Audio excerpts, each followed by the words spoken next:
Hi there. Welcome to Sunnyside Journals. I'm Catherine, and I have a little visit today.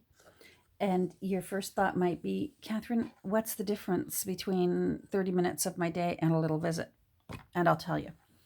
30 minutes of my day usually is when I first come into my studio in the morning, and I'm usually in here every single morning. Um, Oftentimes, what I will do is I'll turn on my camera and I'll just get 30 minutes of work done. So, and you get whatever you get. It's not a tutorial. It's not anything specific. I'm just working on whatever's on my desk. So a little visit actually means I have something to talk about. And I decided that what I want to talk about today is junk journals made from junk, which is all I've ever made. So I was surprised when I discovered the YouTube community, and I was very surprised to find out that there are some beautiful junk journals out there being created by very talented people, and they're filled with scrapbook paper and uh, digital kits that they can print off their printer. And it already has, pre-made tags that you cut out and envelopes that you can cut out and fold and make. And they're beautiful kits. And it's actually some very artistic people that have created the artwork and laid it out and made themes. And then you can print them off your printer and make junk journals.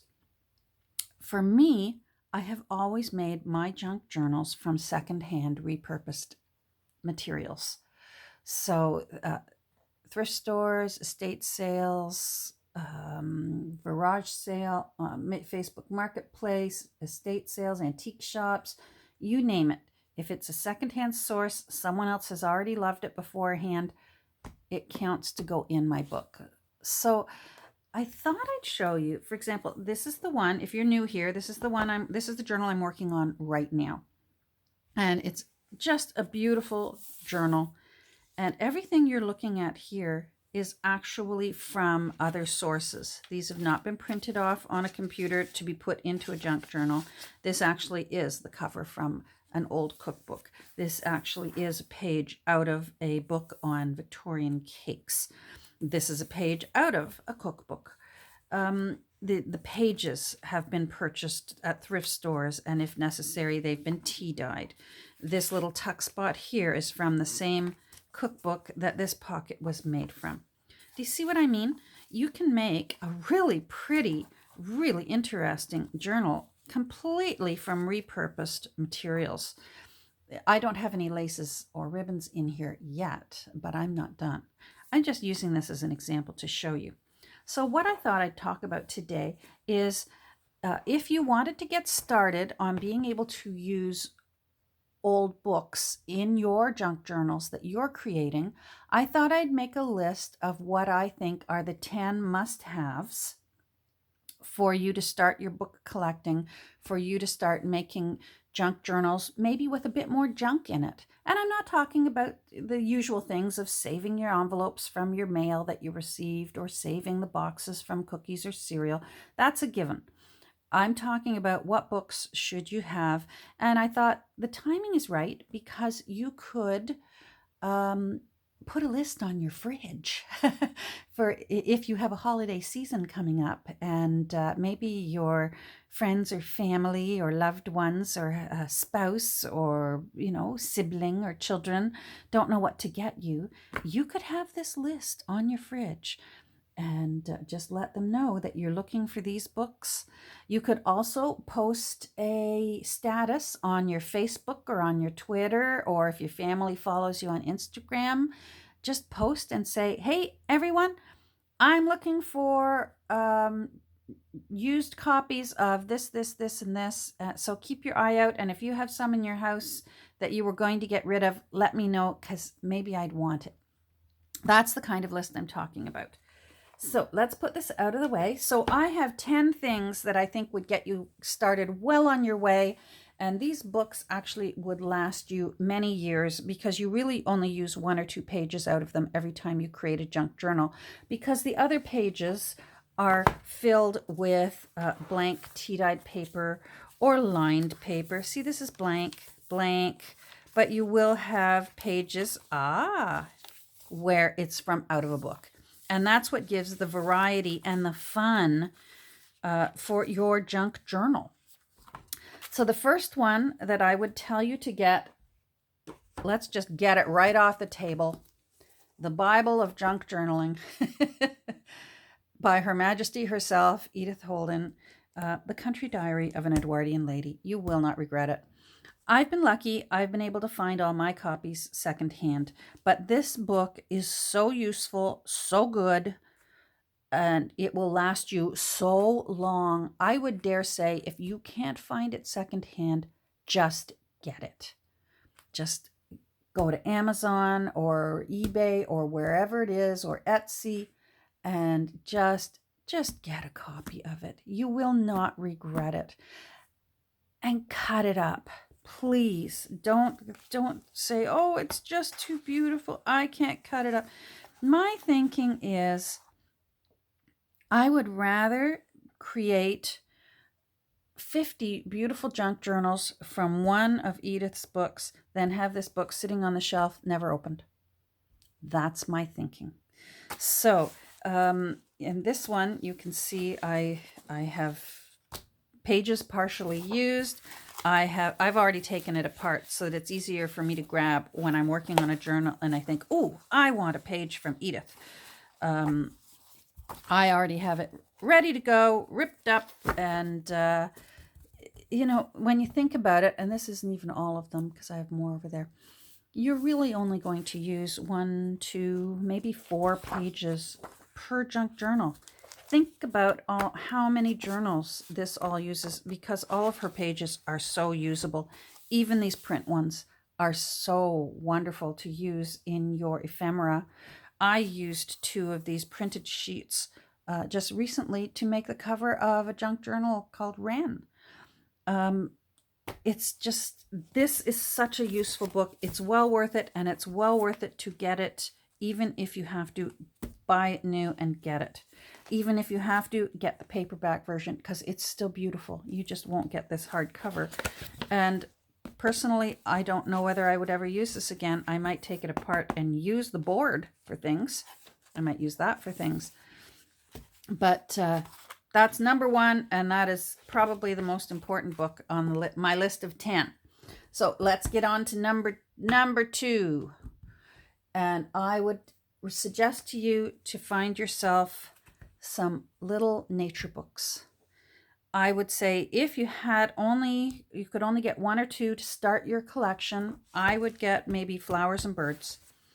These little books are so useful. First of all, because the little birds are small enough to fussy cut and use in creating your ephemera.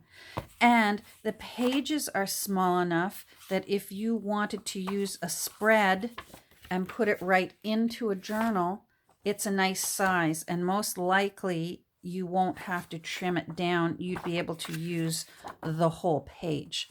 So it's just a lovely thing to have, is a little, maybe birds, flowers for sure. You can, again, fussy cut or pull out the spreads.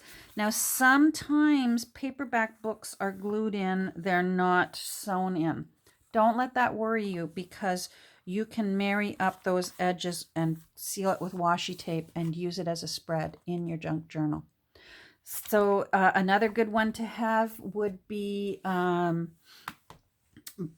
butterflies. If you can find a little nature book on butterflies, if you could find one on mushrooms and bugs, those ones are fun. Trees, that one's fun.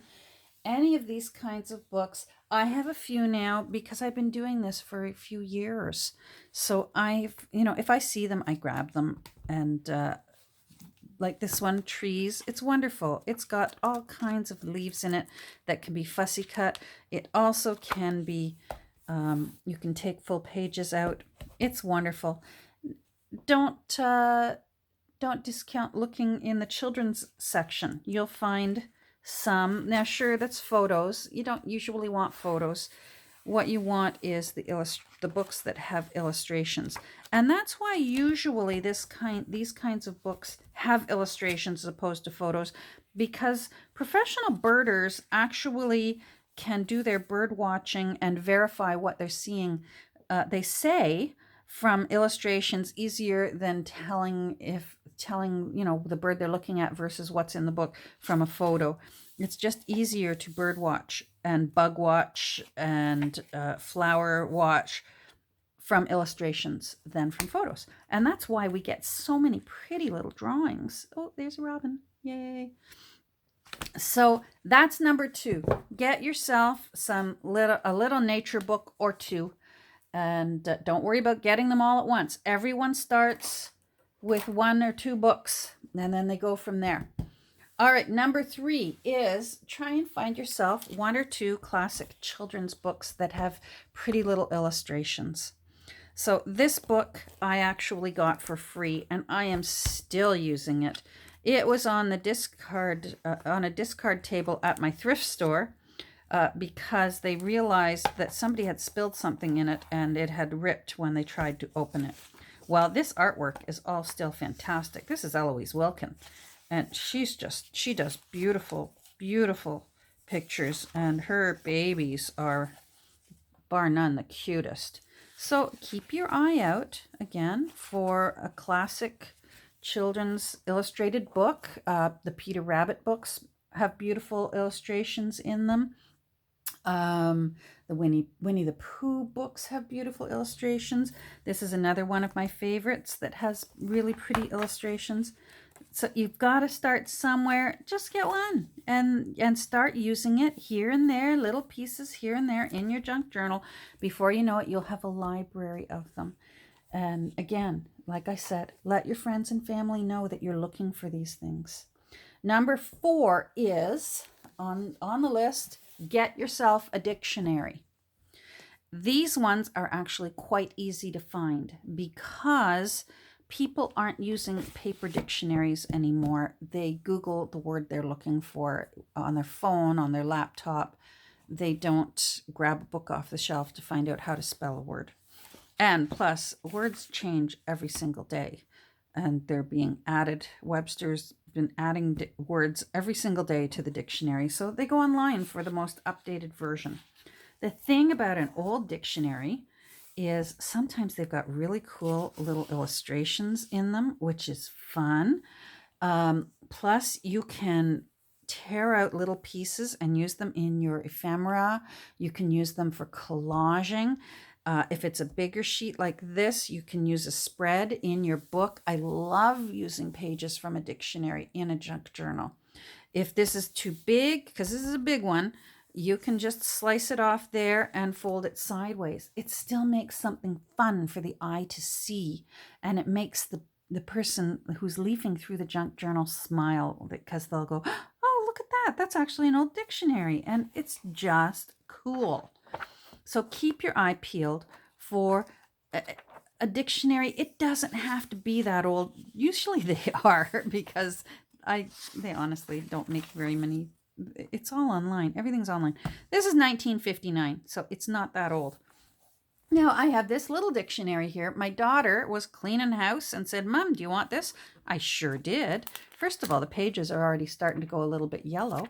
And what a cool size. Isn't that a cute little size for making tags? You can glue it onto cardstock and just make a little journaling tag out of a tiny little page from a dictionary. I have taken 2 pages out and married them up using washi tape and put it right in as a spread into a journal. So here's a little dictionary. It didn't cost me a thing, and my daughter wanted rid of it anyways.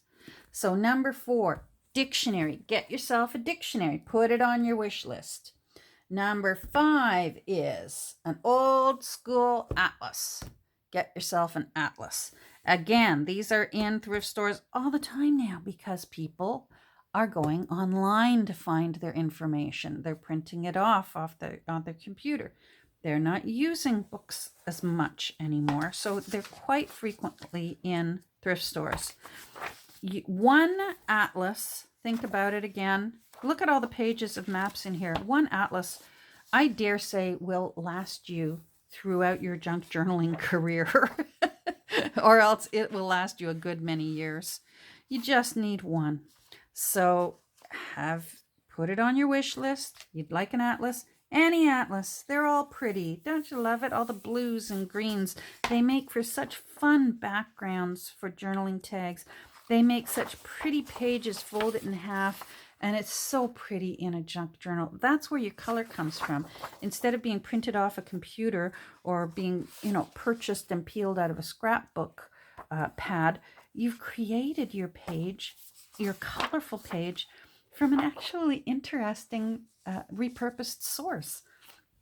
So that's number 5. That's an atlas. Number 6 on what I would say your must-have list is some kind of sheet music.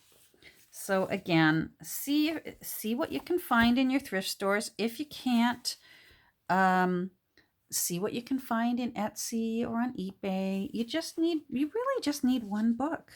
I have a few now. Like I said, I've been a few years, but I started with one book. I actually started, hold on, let me find it. My first music book that I started with, and it's about half thick now because I've been tearing it apart. The front page is gone. I even used it. It's one thing of Handel's Messiah from beginning to end. So I love this one. The size is nice. There's lots of notes, which is fun to look at. I like that the words are so familiar to everyone that usually people can figure out quite quickly when they see that there's music. Oh my goodness, look at that. That's actually Messiah, because it's quite familiar to most everybody.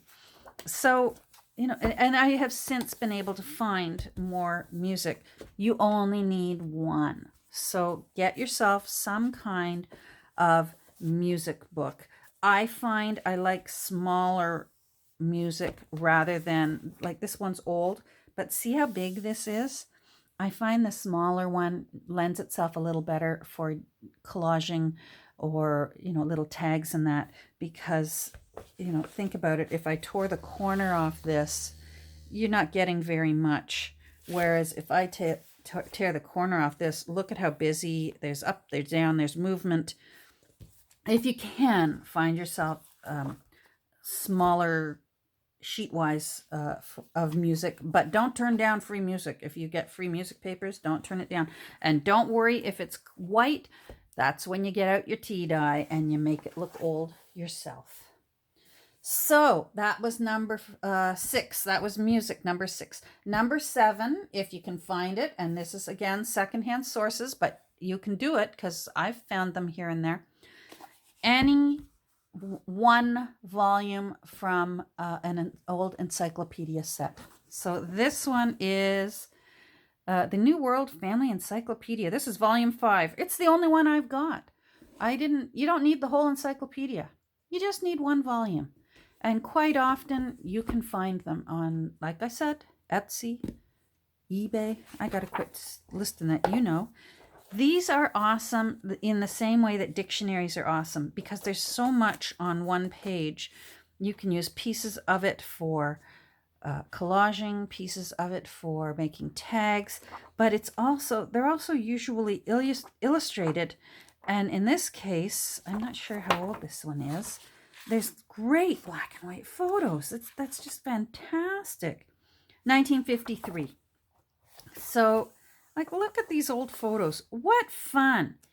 I got to tell you, this is where I get a lot of my black and white photos when I make a junk journal. Not that there's anything wrong with it, but I don't purchase those bags of paper dolls or whatever it is that Tim Holtz, what they're called. And those are nice. They're very convenient and fast, and you can, I need a person, and you can find it, and they're so cute. So I don't want to downplay that. I just want to let you know that there are alternatives. If you don't want to have to buy a whole envelope of that, you can create your own by finding just one book. This fella could be staring at you out of your junk journal. How cool is that?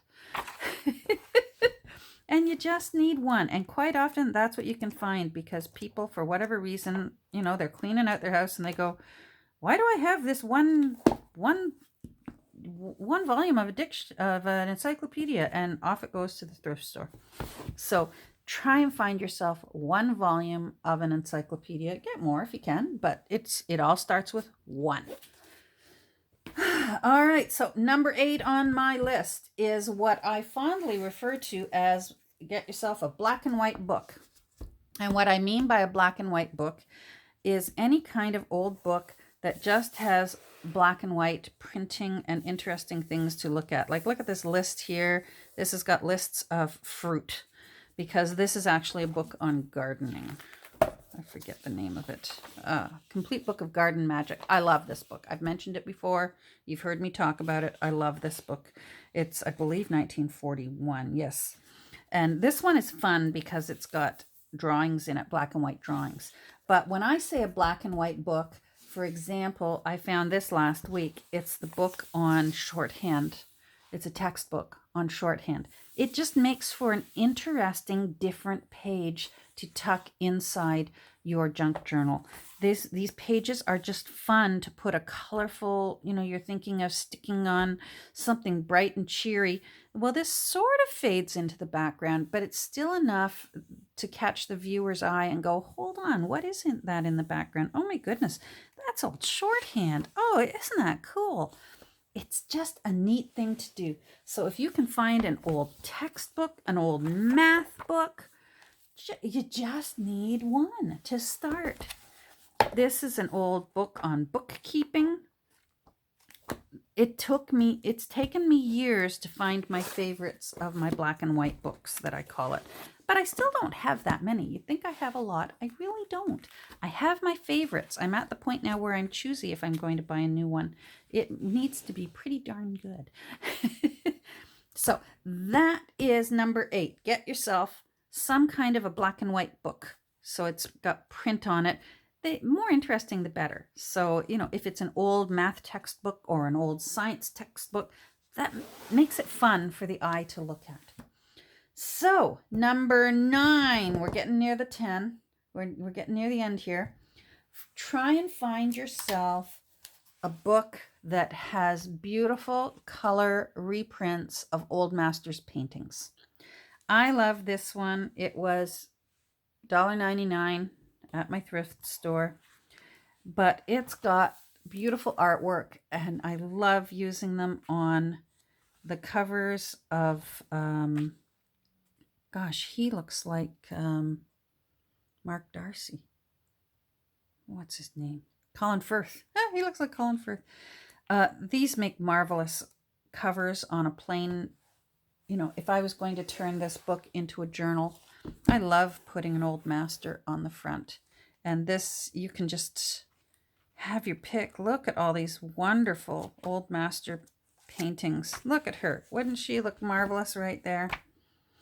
So try and find yourself one book of some old master artwork. You'll use it for other things. Say you need some red for a collage you're doing. You'll be able to tear off a corner and use some red. You could fussy cut him out and he could be staring at you from the pocket that you just put in. There's a lot you can do. I just recently found this one and it's marvelous. It's got great big old masters. These also make for beautiful covers. They make for beautiful end papers in your book, or a center spread. Can you imagine that as a center spread? That would be beautiful. And you can trim it down. So if the book wasn't that tall, just put it in like that. If you wanted to put her on the front of a cover, imagine you put her on the front of the cover, you could make a bookmark out of this little fella over here. You don't have to waste it all, because yes, these are huge. But number 9 is find yourself some kind of one book of some classic artwork, something, old master type artwork. Number 10 is easy, because these are a dime a dozen. I see them at thrift stores all the time. If you can, get yourself just an old paperback of a classic children's book that made you feel good when you were a kid. These are so fun to put in to a junk journal. They they're so popular, and just about everyone has read them, that they're familiar. Anyone can look at this and start seeing the names. Oh, Laura, Mary, Paul. I know what book this is. The warm fuzzies come out again of your junk journal. It just makes you feel cozy. It takes you back to a happy time. So keep your eye out for classics in paperback. First of all, because they're usually really cheap. Let's see what this one was 50 cents, this Anne of Green Gables. This one is pure white, which I don't usually work with. I tea dye them. Actually, I have some in. Oh boy, I don't want to crash of books here. Don't crash. There we go. I put one of these in. Oh, I won't be able to find it now. There's some Anne of Green Gables in this latest junk journal that I created. I can't find it now. I'll post it on Instagram when I find it. Just tea dye them. Again, it's paperback, so it's probably not sewn in. There's no threads to snip. So if you want to make a spread, you just simply have to marry up these edges and use washi tape or use paper or fold them over each other and just glue them together a little closer together. Do you know what I mean?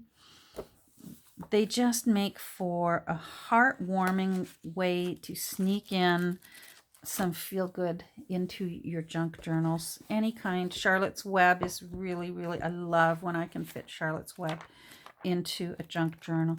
Stuart Little, those kinds of books, Little House books, the Anne of Green Gables books, any childhood classic that, those kind that they were good 50 years ago and they're still a good book. Children are still reading them. Grab yourself at least one. And another thing that they're good for is, especially I find any of the Little House, doesn't have to be Little House on the Prairie. I also, over on my shelf there, I got Farmer Boy, I've got Little House in the Big Woods. They make great word snippets, especially these, because they're nice and big. The font is nice and big and clear. So the Little House on the Prairie, you'll use the illustrations out of them. You'll use word snippets, you'll use spreads in the book, and you'll use them for the backgrounds of journaling tags and cards and pockets and all kinds of fun things. So again, don't feel overwhelmed. Don't say, but Catherine, I can't get 5 of those. Don't. Find one. Get yourself just one and start sneaking a few into your junk journals, and you're just going to really enjoy how heartwarming it makes your journal, how familiar it immediately makes your journal. And you'll also feel good because you're reusing something rather than going through, freshly bought paper, ink cartridges, that sort of thing. It's environmentally friendly. You're reusing up old things, especially in the case of that one book I had that had something was poured on it, so it was going to be thrown out. And now I can't tell you how many journals I've cut things out of this one, this Eloise Wilkins book. It's been in, lots of you out there have lots of this journal in your house. I'm telling you. So there we go. Let's go. I'll post the list down below. But number 1 is Edith. Get yourself an Edith Holden. Number 2, get yourself 1 or 2 little pocket nature books. You can start with birds and flowers, or you could start with butterflies and trees. It doesn't matter. Just get yourself 1 or 2. It'll last you for the rest of your junk journaling career. Get yourself a classic children's illustrated book. Again, it'll last you years. Find yourself an old dictionary. Find yourself an old atlas. That's number 5. Number 6 is a music book. Number 7 is 1 volume, any volume of an encyclopedia, an old encyclopedia. It's all you need. It'll last you years. Number 8 is find yourself a black and white book, any kind of book. Textbook, an old school textbook, a tax book. The possibilities are endless. So get yourself a black and white book. Number 9 is find yourself a book that has pretty color reproductions of old masters' paintings. And number 10 is get yourself just a cheap paperback version of a classic feel-good children's storybook. And those 10 things will get you well on your way to creating junk journals, actually from junk, that still are pretty, they're colorful, they're interesting to look at, and these are absolutely not reproducible. There's no one in the world could make this again. It is so unique. It is so one of a kind because it has not been printed off of a computer. This is, that's what gives me a little thrill when I make a junk journal from junk. It just gives me a thrill. So I hope I gave you some ideas. I hope that you'll think about maybe putting a wish list on your fridge for this upcoming holiday season. And again, I'll put the list down below, and you can write it out and stick it on your fridge, or you can write it out, you can type it out and make yourself a Facebook post. Hey everyone, I'm looking for this kind of book. Do you think you've got it on your shelf and you don't want it anymore? Voila, you'll get replies, I promise you. They'll think you're a little weird, but then they won't when they start seeing what you make. Take care, everyone. I'm glad that you joined me for this little talk on my top 10 books to look for when you're getting started making junk journals from junk. And I hope you have a great rest of your day. We'll talk soon. Bye.